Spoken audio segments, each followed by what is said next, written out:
Oke, it's okay guys. Saya mau bagi-bagi pengalaman nih tentang penyakit ginjal.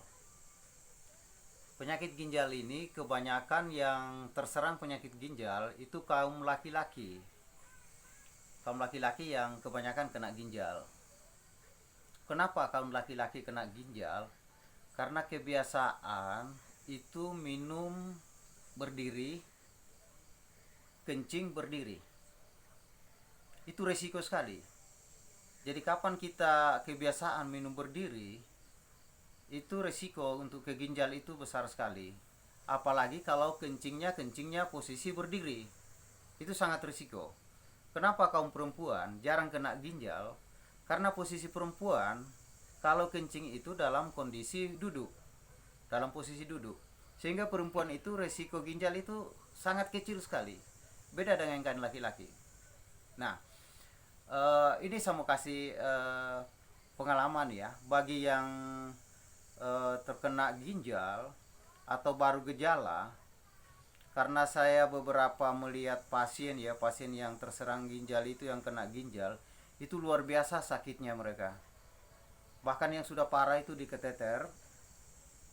Nah, itu kalau gejala-gejala ginjal, kadang-kadang kita buang air kecil itu setelah buang air kecil itu kadang-kadang masih ada menetes, masih ada tetesan sedikit-sedikit, itu sudah ada gejala ginjal kalau yang begitu. Terus kedua, pada posisi kita kencing sudah mulai rasa agak sedikit perih, panas, agak panas kalau kita buang air kecil, itu sudah ada gejala ginjal. Nah, cara mengatasinya guys, cara mengatasinya itu cukup mudah. Pertama, hindari itu minum berdiri, dan kalau bisa jangan lagi kencing berdiri, karena itu sangat risiko sekali, sangat risiko. Nah, saya mau kasih sampel ya, saya mau kasih contoh gimana caranya mengatasi ginjal bagi yang mereka yang artinya yang saya katakan tadi, kencingnya sudah mulai menetes-menetes, setelah kencing masih ada tetesan-tetesan. Nah, posisi kencingnya seperti ini untuk menghindari ya, mengatasi. Posisi kencing itu posisi begini. Saya kasih contoh. Nah, kalau kencing yang sudah ada gejala ya, kencing posisinya itu kalau bisa ini kaki kanan agak angkat ke atas. Kaki kanan sedikit diangkat, posisi seperti ini. Kaki kanannya diangkat supaya apa? Kantong kencing yang ada di dalam itu air tadi terperas. Jadi ampas-ampas yang ada di dalam itu bisa terbuang dengan pelan-pelan.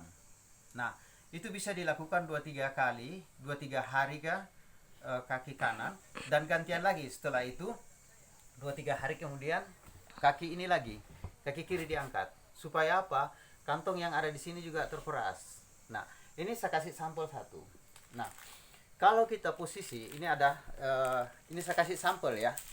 Saya kasih sampel ini sampel kantong kencing ya. Kalau kita posisi berdiri kencing itu kotoran yang ada di dalam sini itu tidak terbuang kalau posisi berdiri. Jadi lama kelamaan itu akan membentuk kristal, membentuk batu di dalam sini keras, dan itu yang menghambat saluran kencing. Nah, kalau kita posisi kita berdiri, duduk, posisi kita duduk, itu akan terperas, Jadi tidak ada kesempatan kotoran sisa di dalam kantong kalau kita posisi duduk. Nah, bagi yang sudah ada gejala itu tadi dibantu posisi seperti ini supaya kantong kencing itu terperas. Ini kita tekan di dalam posisi di sini. Jadi pelan-pelan kristal yang sudah ada gejala membatu di dalam kantong kencing itu akan pelan-pelan akan sedikit terkikis dan hilang dengan sendirinya. Nah, itu gantian saja nanti begini ya, supaya ini ke kantong kencing ini di dalam goyang terus, jadi bisa akan keluar kotoran-kotoran yang ada di dalam. Oke, terima kasih guys. Semoga pengalaman ini, video ini bisa bermanfaat bagi kita semua. Mudah-mudahan yang kencing berdiri tadi bisa merubah untuk kencing duduk. yang biasa minum berdiri bisa berubah kebiasaan duduklah kalau minum, duduklah kalau kencing.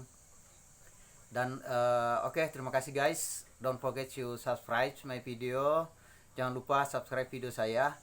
Kalau ada manfaat dari video ini, kalau tidak di subscribe pun tidak masalah. Yang penting video ini bisa bermanfaat bagi kita.